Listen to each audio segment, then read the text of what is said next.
Praise the lord everyone. ఈరోజు వాక్యభాగము ద్వితీయోపదేశకాండము 31వ అధ్యాయము 6వ వచనము. దిగులు పడకుడి, నీతో కూడా వచ్చువాడు నీ దేవుడైన యెహోవాయే. ఆయన నిన్ను విడువడు, నిన్నెడబాయడు. చదవబడిన ఈ వాక్యభాగాన్ని అనుసరించి ఈరోజు దైవిక స్ఫూర్తిని ధ్యానించుకుందాము. సాధారణంగా భయము, దిగులు మనుషులను కృంగదీస్తూ ఉంటుంది. ఏదైనా సమస్య వచ్చినప్పుడు దానిని ఎదుర్కోలేని నిస్సహాయ స్థితిలో నుండి భయము, దిగులు, చింత ఇవన్నీ మనలో కలిగి మన జీవితాన్ని కలవరపెడుతూ ఉంటాయి. అయితే కనాను దేశాన్ని స్వాధీనపరచుకోబోయే ముందు మోషే ఈ మాటను ఇశ్రాయేలులతో చెప్తున్నట్టుగా చూస్తాము.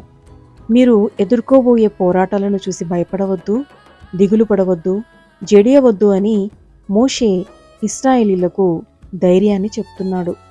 ఈ లోకంలో ప్రతి మనిషికి ఇలాంటి క్లిష్టమైన పరిస్థితులు ఎదురవుతూ ఉంటాయి.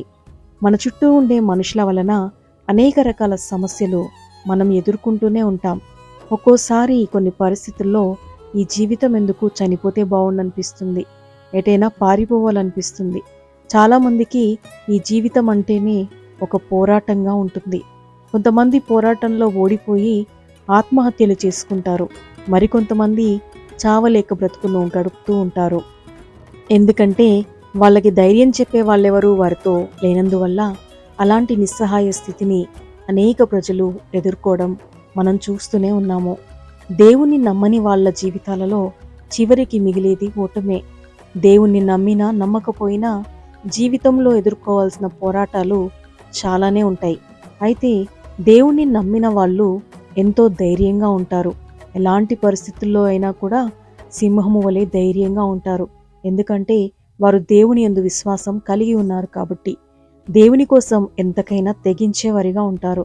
తెగించిన వాళ్ళు దేనికి భయపడరు, దిగులు పడరు, జడియరు. దేవుణ్ణి నమ్మిన వాళ్ళు ఎంత ధైర్యంగా ఉంటారో బైబిల్లో మనం చూడగలుగుతాం.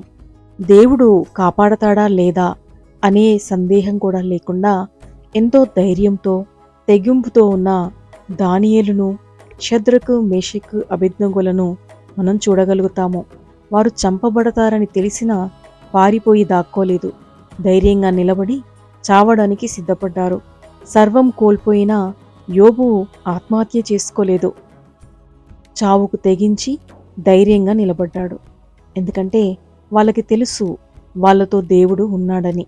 వారి కష్టాల్లో ఏమాత్రము దిగులు పడలేదు. మనం మాత్రం దేవుణ్ణి నమ్మం కాబట్టి చిన్న కష్టం వచ్చినా సరే దేవుణ్ణి తిట్టుకుంటూ మనుషులను ఆశ్రయిస్తూ ఉంటాము. దేవుడు మనకి సహాయం చేసేలోపే మనుషుల గాళ్ళు పట్టేసుకుంటాం. అందుకే దేవుడు నిస్సహాయంగా చూస్తూ ఉండిపోతాడు. మనకు ఎలాంటి సహాయం కావాల్సి వచ్చినా సరే మనం దేవుని దగ్గరకు వెళ్ళి ఆయన సహాయం కొరకు ఎదురు చూస్తే దేవుడు తప్పక మనకు సహాయం చేస్తాడు. మరి దేవుడు నీతో ఉన్నాడని హృదయపూర్వకంగా నమ్మితే భయము, దిగులు విడిచి దేవుడు నిన్ను ఎన్నడూ విడువడు, ఎడబాయడని నమ్మకం కలిగి జీవించాలి.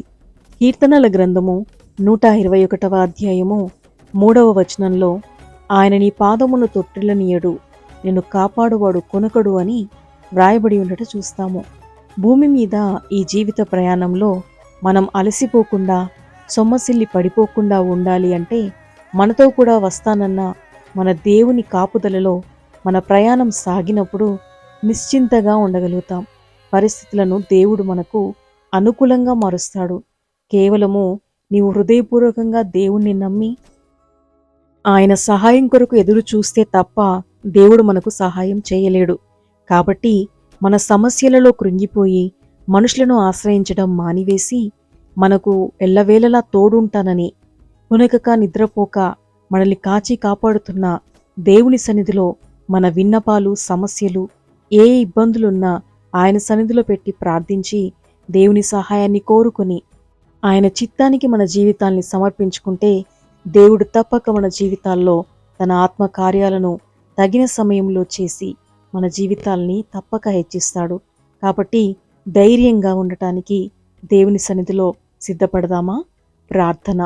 ప్రియమైన పరలోక తండ్రి, ఈ లోకంలో జీవిస్తున్నంత కాలము దిగులుతో, భయముతో, చింతతో, కన్నీటితో మా సమస్యల్ని బట్టి కృంగిపోక, మనుషులను ఆశ్రయింపక ఎదురయ్యే ప్రతి పోరాటాన్ని ఎదుర్కొనేందుకు కావలసిన ధైర్యము, నీ సన్నిధిలో ప్రార్థించడానికి కావలసిన విశ్వాసము, నిరీక్షణ, పట్టుదలను మాకు దయచేసి మా జీవితాల్ని నీ సన్నిధిలో స్థిరపరిచి మా విన్నపాలకు జవాబులు దయచేయమని, మాలో ప్రతి ఒక్కరికి నీ కృపను అనుగ్రహించమని యేసుక్రీస్తు శక్తిగల నామంలో ప్రార్థిస్తున్నాం తండ్రి.